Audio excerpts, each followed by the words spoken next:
ان تمام لیڈرز کو بالکل اسی طریقے سے ٹریٹ کیا گیا جیسے انڈیا کے اندر دلت کمیونٹی کو جو ہے وہ ٹریٹ کیا جاتا ہے. لہٰذا یہ جو دوسرا گروپ اور یہ جو دونوں دھڑے ہیں اس وقت اسٹیبلشمنٹ کے, وہ باہم ایک دوسرے سے اس وقت آنکھوں میں آنکھیں ڈال کے کھڑے ہیں. اور جس طریقے سے میں نے آپ سے گزارش کی کہ عمران خان صاحب یہ چاہتے ہیں کہ وہ یہ تمام اہم ترین قانون سازی مکمل کریں 20 نومبر سے پہلے تاکہ وہ مطلوبہ نتائج حاصل کر سکیں, تو اس کے لیے بھی ضروری یہ تھا کہ عمران خان صاحب کی جو سپورٹ پہ جو لوگ موجود ہیں وہ کھل کر ان کے سامنے آئیں. اور اس کا ہم نے کچھ عملی مظاہرہ دیکھا, کیونکہ پی ڈی ایم کی طرف سے جو اپوزیشن قیادت ہے اس کی طرف سے یہ بات سامنے آئی ہے کہ اس وقت اتحادیوں کے اوپر بہت زیادہ دباؤ بڑھتا چلا جا رہا ہے, اور دباؤ یقینی طور پر جس طرف سے آ رہا ہے وہ بھی اب سب کو علم ہے. اور اس رفٹ کی وجہ سے جو بے شمار ابھی تک جو فیصلہ سازی ہے وہ مکمل نہیں ہو سکی, اور جو اراکین اسمبلی ہیں وہ شطرنج کی بساط پر موروں کی طرح کام کر رہے ہیں. اب ایک ہائپوتھیٹیکل چیز آپ کے سامنے پیش کرتا ہوں ممکنہ طور پہ, اور یہ اگر آپ یہ سمجھتے ہیں کہ یہ بات کسی جگہ پر ہوئی ہے تو اسی تناظر میں آپ کے سامنے پیش کر رہا ہوں. کسی بندے سے میں نے پوچھا کل کہ بھائی اگر یہ مشترکہ اجلاس جس طریقے سے مکمل ہوتا ہے اور اس کے اندر عمران خان صاحب نے جو قانون سازی کرنی ہے وہ قانون سازی مکمل کر لیتے ہیں تو اس کے آفٹر ایفیکٹس کیا ہوں گے, کیونکہ میرے خیال میں اسٹیبلشمنٹ اوورسیز پاکستانیوں کا جو ووٹنگ رائٹ ہے اب وہ انٹرنیٹ کے ذریعے جو آ رہا ہے اب وہ ان کے لیے بہت زیادہ سپورٹیو ہوگا, کیونکہ وہ بہت آرام سے ان 80 لاکھ ووٹوں کو اپنی مرضی کے مطابق نہ صرف چلا سکتے ہیں بلکہ اس کے بعد تو انہیں کسی بھی جگہ پر آ کر کھل کر سامنے ڈبے اٹھانے کی, دھند پڑنے کی, پریزائڈنگ عملے کو غائب کرنے کی, موریں لگانے کی, دو موریں لگانے کی, ووٹوں کو کینسل کرنے کی, ان کو اس سارے جو چکر ہے اس کے اندر جانے کی ضرورت نہیں پڑے گی. وہ سمپل ان 80 لاکھ ووٹوں کو یوٹیلائز کریں گے اور جس پارٹی کے حق کے اندر انہوں نے ٹلٹ کرنا ہوگا وہ ووٹ اس طرف ٹلٹ کر جائیں گے اور مطلوبہ نتائج حاصل کریں گے, کیونکہ اسٹیبلشمنٹ کی گیم بھی 35-36 سیٹوں کی ہوتی ہے, اس سے زیادہ کی وہ کوشش بھی نہیں کرتے, اور انہی 35-36 سیٹوں کے حساب سے وہ پارلیمنٹ کو اپنے دباؤ میں رکھتے ہیں. تو اس شخصیت کا یہ جواب تھا مجھے کہ آپ کو اس بارے میں پریشان ہونے کی کیا ضرورت ہے. اگر یہ پارلیمنٹ مشترکہ اجلاس کے اندر اس قانون سازی کو مکمل کر بھی لیتی ہے تو کیا گارنٹی ہے کہ 15 دن بعد, 20 دن بعد, مہینے کے بعد اگر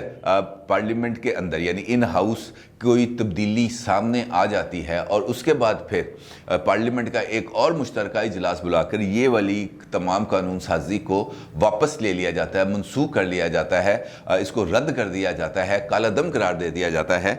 تو اس کے نتیجے میں کیا ہوگا؟ یہ تمام چیزیں بڑے آرام سے ہو سکتی ہیں. اس وقت جو ایونٹس کی اکرنس ہے آپ اس پر توجہ دیں, اور وہ اکرنس اس وقت جو ثابت کر رہی ہے وہ یہ ثابت کر رہی ہے کہ ماضی کے اندر جو کچھ ہوا ہے اس غلطیوں کے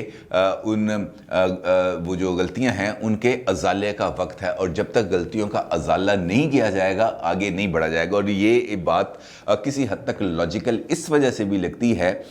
کہ اگر جو اس وقت شخصیت موجود ہیں اور 20 نومبر تک انہوں نے رہنا ہے, وہ اپنا پورا زور لگا کے, پنجابی کے اندر ٹل دا زور لا کے, ٹل کا زور لگا کے اگر یہ اس حق کے اندر عمران خان صاحب کو پارلیمنٹ کے اندر کسی طرح کی مجموعی اکثریت دلوا دیتے ہیں اور یہ قانون بن بھی جاتا ہے تو اس کے واپس ہونے کا یا اس کا عدالتوں کے ذریعے رد ہونے کا امکان موجود ہے. اور میرا یہ خیال ہے کہ اصل معاملہ بھی یہی ہے کہ عمران خان صاحب اور ان کی طرف سے کیے گئے تمام اقدامات کو اس حد تک کنٹروورشل کر دیا جائے, اس حد تک متنازع بنا دیا جائے کہ کسی اور کو کچھ کرنے کی ضرورت ہی نہ پڑے. یہ قوانین بنے, پارلیمنٹ میں جائے, سپریم کورٹ میں جائے, وہاں پر چیلنج ہو اور سپریم کورٹ ان کو رد کر دے تو اس کا, یا ان کو پارلیمنٹ میں واپس بھیج دے کہ جناب اس پر دوبارہ نئے سرے سے غور کیا جائے. تو یہ وہ ایسے پروسیس ہیں جس سے حکومت کی جو رٹ ہے, جو اس کی بنیاد ہے, اس کے اوپر بہت بڑی زک پہنچے گی, اس کو بہت بڑا نقصان پہنچے گا اور اس حکومت کو خود گرنے کا موقع دیا جائے گا. اور یہی وہ میرا خیال ہے کہ بنیادی نقطہ ہے جو اس وقت اپوزیشن کے بھی مطمئن نظر میں ہے، اور وہ بھی یہ چاہتے ہیں کہ آخری حملہ کرنے سے پہلے ماضی کے اندر جو کچھ ہوا ہے اس کا ازالہ بھی کیا جائے، اور عمران خان صاحب کے جو اقدامات ہیں انہی کے دور کے اندر نہ صرف چیلنج ہوں بلکہ منسوخ ہوں، اور اسی دور کے اندر اپوزیشن اراکین کے بھی تمام مقدمات واپس ہوں، تاکہ کل کو عمران خان صاحب یہ کہہ نہ سکیں کہ جناب ان کی حکومت آئی، انہوں نے خود کو بری کرا دیا۔ وہ یہ چاہتے ہیں کہ عمران خان صاحب کے دور کے اندر جو الزام لگے وہ عمران خان صاحب کے دور کے اندر ہی کلیئر ہوں، اور اس کے لیے یہ جو ساری مہم ہے یہ چل رہی ہے۔ دوسری جانب کچھ اطلاعات اس قسم کی بھی مجھے ملی ہیں، کچھ اسلام آباد کے دوستوں کا یہ کہنا ہے، پنڈی کے دوستوں کا بھی کچھ یہ کہنا ہے کہ کل اراکین اسمبلی کی تعداد آپ کو ہو سکتا ہے کہ سرپرائز بھی ملے، مطلب یہ دونوں چیزیں چل رہی ہیں۔ عمران خان صاحب ممکنہ طور پر قانون پاس بھی کرا سکتے ہیں، اور ممکنہ طور پر ان کو اس سرپرائز بھی مل سکتا ہے، اور سرپرائز ملنے کی صورت میں ان کی جو رٹ ہے ہر دو صورتوں کے اندر، سرپرائز ملے نہ ملے، ہر دو صورتوں کے اندر اگلے ہفتے 10 دن مہینے کے اندر آپ کو عمران خان صاحب کی حکومت ہر جگہ پر لڑتی لڑکھڑاتی اور گرتی ہوئی نظر آئے گی، اور شاید یہی ماسٹر پلان ہے۔ اپنی رائے کا ضرور اظہار کیجیے گا۔ آپ کو بہت شکریہ۔ اللہ حافظ۔